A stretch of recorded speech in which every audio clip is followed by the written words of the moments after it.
Hi all, it's Dr. DT. In this video, we are going to finish off the integumentary system or skin lecture.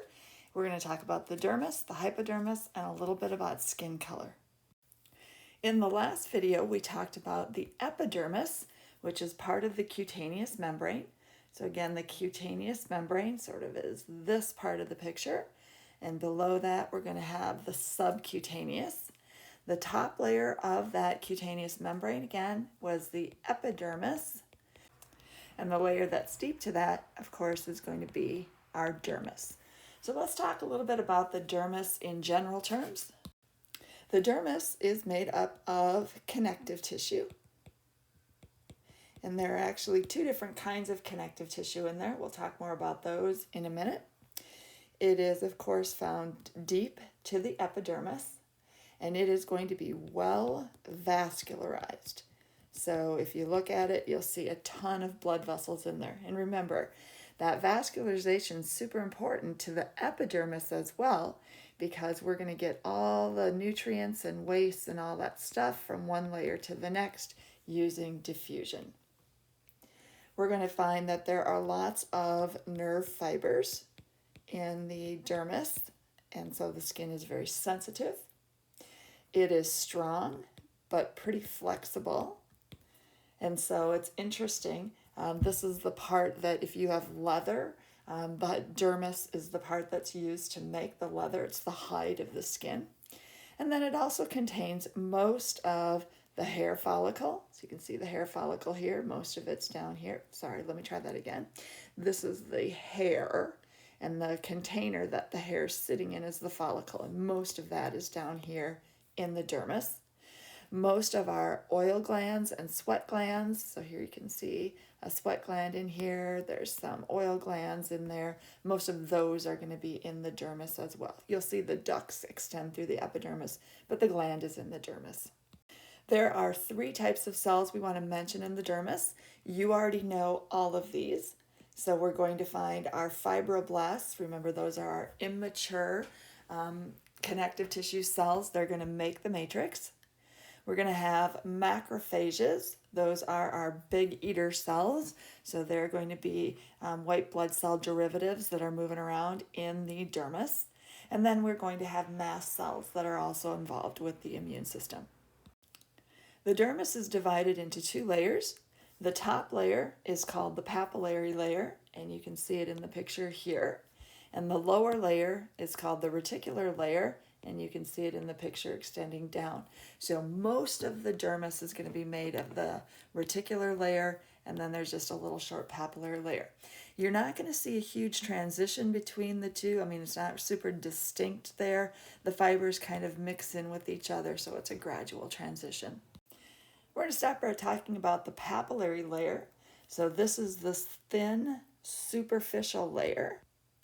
If we look over at the picture here, it might look kind of unusual, but this is a scanning electron micrograph picture of the connective tissue, and it turns out that this is actually areolar. So if we do it under extreme magnification, there it is. We're going to find that the papillary layer is well vascularized, and the blood vessels in the papillary layer are going to be pretty small. So there'll be little capillaries there that we're going to use, again, to exchange material between the dermis and the epidermis. Macrophages that are in the papillary layer will eat any bacteria that get through the dermis. So again, we have that nice protective feature. If we look at the transition between the epidermis and the papillary layer, you'll see that it's not a straight line, that will have kind of a squiggle in there. And so again, the top here would be the epidermis with our stratified squamous epithelium. So I can put some cells in here. That will be the stratum basale. Deep to that, we'll have our areolar or loose connective tissue. So we'll put some collagen, some elastic fibers in there. And then, again, we'll see that there are these sort of indented areas. So the indented areas have a name. They are called the dermal papilla. So papilla or papillary, anything like that, actually means nipple. And so somebody thought that these little protrusions of the dermis into the epidermis here look sort of like a nipple. You can decide that for yourself or not. All right, so anyway, you may find that these little indentations contain these structures called capillary loops. So let's imagine that this is a blood vessel that's running through. There'll be a little loop of a capillary that runs through there. And those are, again, very helpful because now we're going to put our blood vessels in closer proximity with the tissue that we're going to rely on diffusion to get our nutrients and our wastes in and out. So that's very handy. The other thing that we might see in there might be little nerve endings. So we may have little receptors here for touch or pressure or something like that. Sometimes the shape of those indents actually projects all the way to the surface. So we might see the layers of cells kind of continuing this pattern as they go on. Now, in order to see the pattern at the surface of the skin, we're going to have some support structures in here to kind of maintain it. And so those things are called dermal ridges and epidermal ridges, and they create what are called friction ridges at the top. Sometimes this is a little confusing, but imagine here that at the very top of the skin, the surface of your skin, you can feel these little projections that stick up. We're going to call these friction ridges, and you might think about them really more as fingerprints. So they're not actually fingerprints. Fingerprints are going to be caused by sort of the sweat that's left behind by the friction ridges. But those patterns, again, that we see on the surfaces of thick skin, like in our fingers and our toes, again, those are the friction ridges. They are maintained by, again, little kind of thick areas of connective tissue that in the dermis that we're going to call the dermal ridges. So this thing right here would be a dermal ridge. And again, it's going to hold that friction ridge sort of in place. And then the continuance of that through the epidermis here, we're going to call the epidermal ridges. All right, so do we care all that much about that? No, probably not. We probably want to remember friction ridges.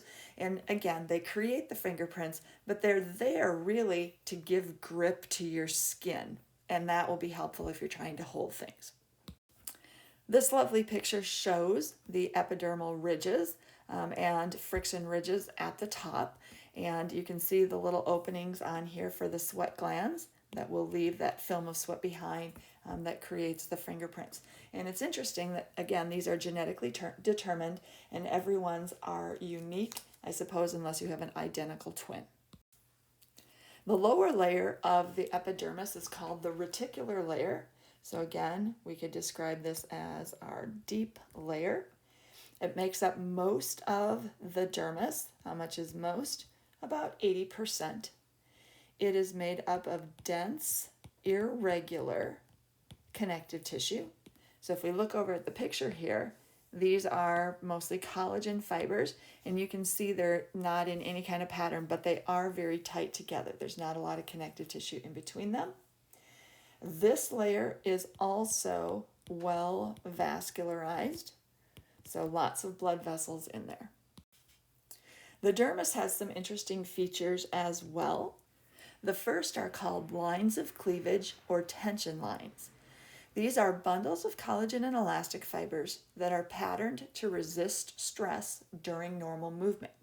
So even though our dermis is made up of dense, irregular connective tissue, the dense, irregular connective tissue is kind of organized in these bundles.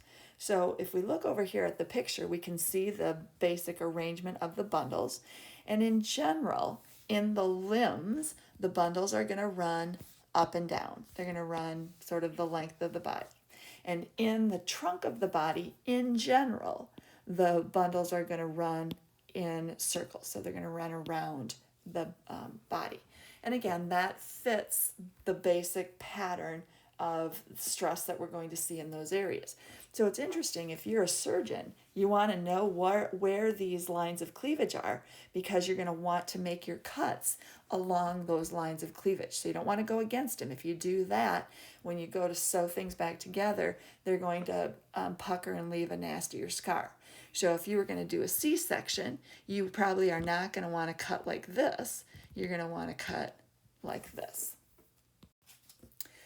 The dermis can also create what are called flexure lines. So these are deep creases from folds that are in the dermis near joints. So in the picture over here, we can see those flexure lines pointed out for us here on the palm and also in the fingers. The next thing we might see are called striae or stretch marks. The striae are scars that are caused by damage to the fibers in the dermis from extreme stretching. So over here you can see some of those stretch marks. Normally we associate stretch marks with pregnancy, but you don't have to be pregnant to get them. So a lot of times kids will get them when they're growing really quickly, and it's almost like the skin can't keep up. In the first picture here, we are going to see wrinkles. So I'm sure you've all seen wrinkles before. Wrinkles are going to result when the elastic fibers that are in the dermis lose their elasticity. And so you'll hopefully remember that elasticity is the ability to recoil after something's been stretched. So this may result from old age. It may get worse if you have exposure to UV radiation, cigarette smoke, chemicals, that kind of thing. The last structure that we want to look at here is a blister. And so when I was on the internet looking for pictures, I tried to find one that was really good. There were better ones, but they were kind of gross. So anyway, a blister is going to be a fluid-filled pocket, and you can definitely see the fluid there. It's between the dermis and the epidermis, and it is caused by trauma, which might be all sorts of things from, rubbing of shoes or, something rubbing on your skin. It could be a burn, could be all kinds of things. The next division of the skin is technically not a division of the skin because it's not part of the cutaneous membrane, and that's a structure called the hypodermis. So the hypodermis, again, is going to be deep to the dermis. It's deep to the skin, but there's really no other place to put it, so we stuck it in here. All right, it is made up of two kinds of tissue. Typically, what we're going to see is areolar or loose connective tissue and adipose, which is also a connective tissue. And those two tissues are going to help with the function. So let's make a short list of those. So function number one on my list is that the hypodermis helps to anchor the skin to the underlying tissue, muscle, fascia, whatever it is. The fat in there will help to serve as a shock absorber, insulation, and energy storage. The last function that I have is that the hypodermis actually not only anchors the skin to the underlying tissue, but it allows the skin to slide past the muscle fascia.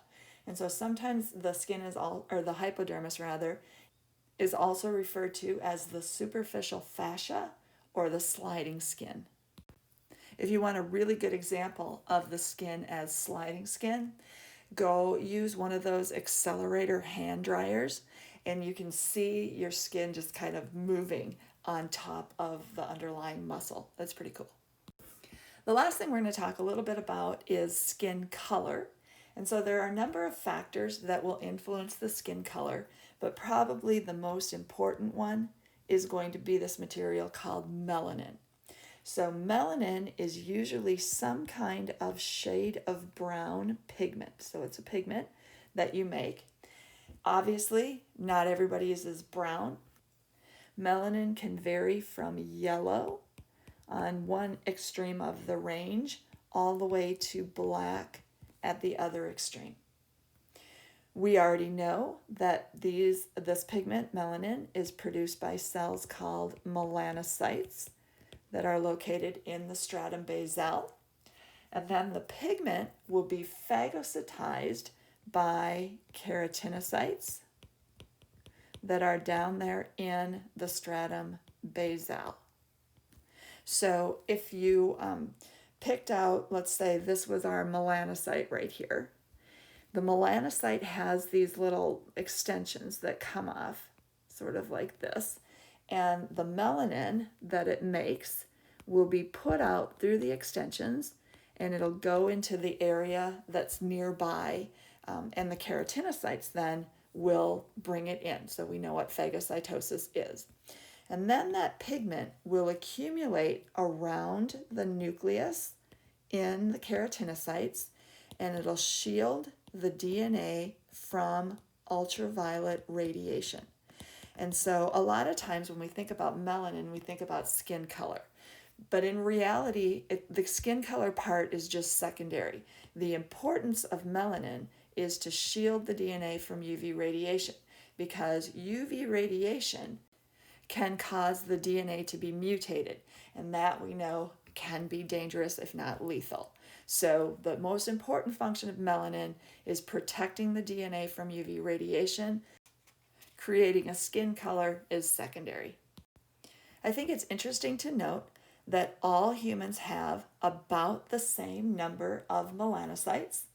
The difference that we see in skin color is due to the color of the melanin that's produced and also the amount of melanin that's produced. And so exposure to UV radiation will cause more melanin to be produced. So I know when I'm out in the summer, I end up with a tan, and that is an increase in melanin production, makes my skin look darker. I have the same number of melanocytes, I have the same color of melanin, I'm just making more of it. Now, sometimes people have melanocytes that don't actually make melanin, or they make very little of it. If you have that situation, then we have something that's called albinism, and sometimes you're referred to as an albino. So in albinism, we are going to make no melanin. So no melanin is produced, or we could say little melanin is produced. So that's a pretty interesting disease, and you can read more about it if you want to in your textbook. I wanted to mention two other terms. One is mole, and the other one is freckle. So this is a picture of a mole. It's a nice big one there. And that is actually a collection of melanocytes. And a lot of times moles here will look like they're raised off of the surface of the skin. And that's because those cells are kind of big there, and they're going to not be desquamated. Freckles, on the other hand, that you can see down here in this picture, are going to be pigment spots due to the accumulation of melanin. So a lot of times people who have freckles will note that the freckles are worse in the summer because they're exposed to more UV radiation, which makes the melanocytes make more pigment, and it accumulates in these little spots that we call freckles. The rest of the things I'm going to talk about with skin color are more of a factor if the skin is a little bit lighter. For people who have darker colored melanin, you might not notice differences that are due to these factors. So the first one is something that's called keratin. And keratin is a yellow pigment that is made by plants. And so you might be thinking, why would I have a yellow pigment made by plants in my skin? And the answer is because you eat the plants. And when you eat the plants, you bring in keratin. So be careful. Keratin and keratin kind of sound similar. They're spelled differently, so emphasize the teen part and the tin part so you get them straight. All right, so the keratin then is going to accumulate in two places. It's going to accumulate in the stratum corneum and in the adipose of the hypodermis. So if you remember going in and seeing the cadaver, the fat that is underneath the skin that looks kind of that yellowish orangish color, that's from the keratin. So plants that provide keratin would be things like carrots, squash, that kind of thing.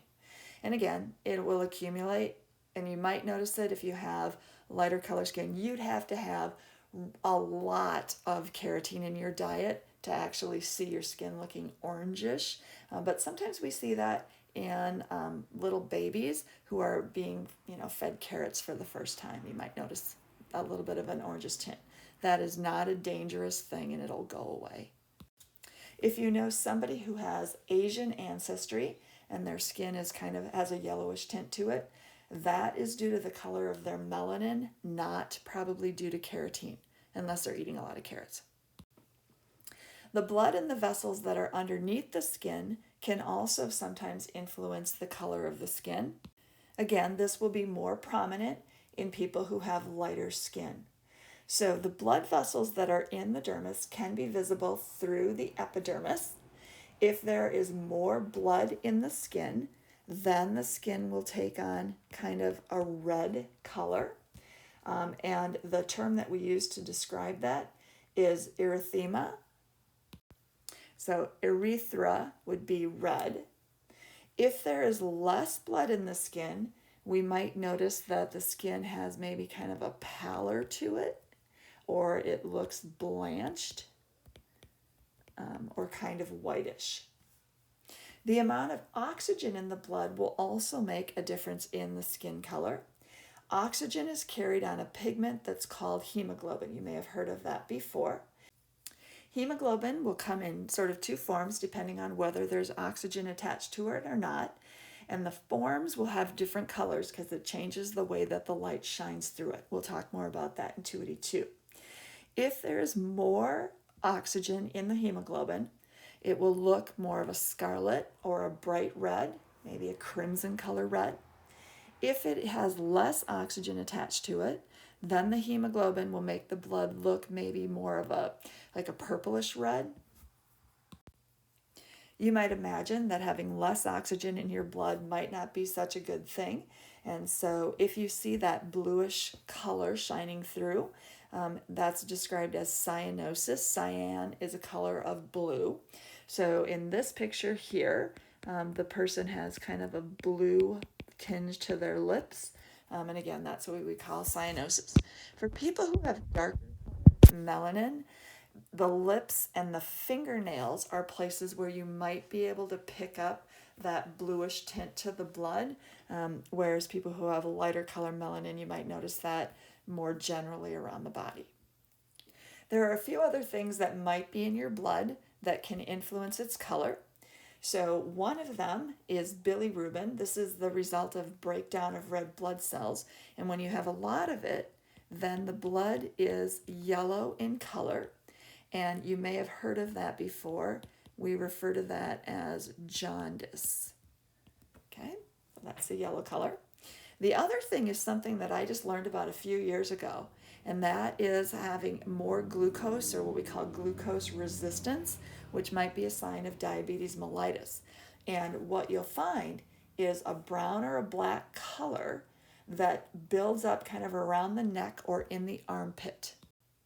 It's referred to as acanthosis nigricans, and if we look at the picture over here, you can see that kind of dark discoloration around the neck.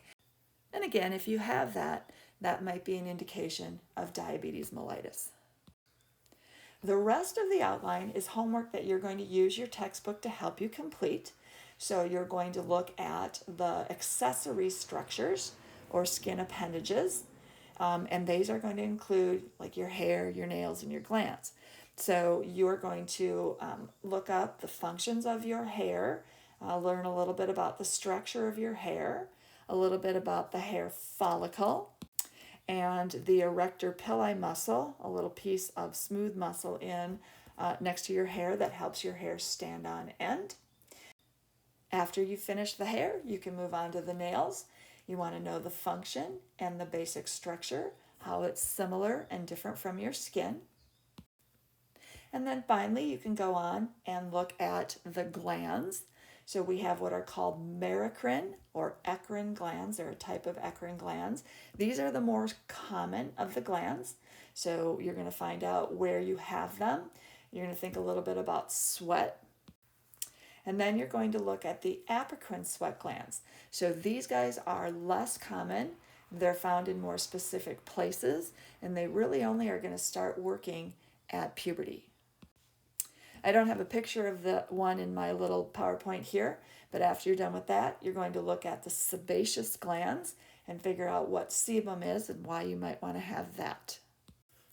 Then finally, you're going to take a look at skin cancer and learn a little bit about what happens during skin cancer, the types of skin cancer, so the 3 different types, and also think about some treatments. And then last but not least, you're going to do burns. So I thought I'd put some gross pictures of burns in here. And think a little bit about the rule of 9 and the treatment of burns. If you have any questions, make sure you ask. You can use the discussion board, or you can ask me either by email or during office hours.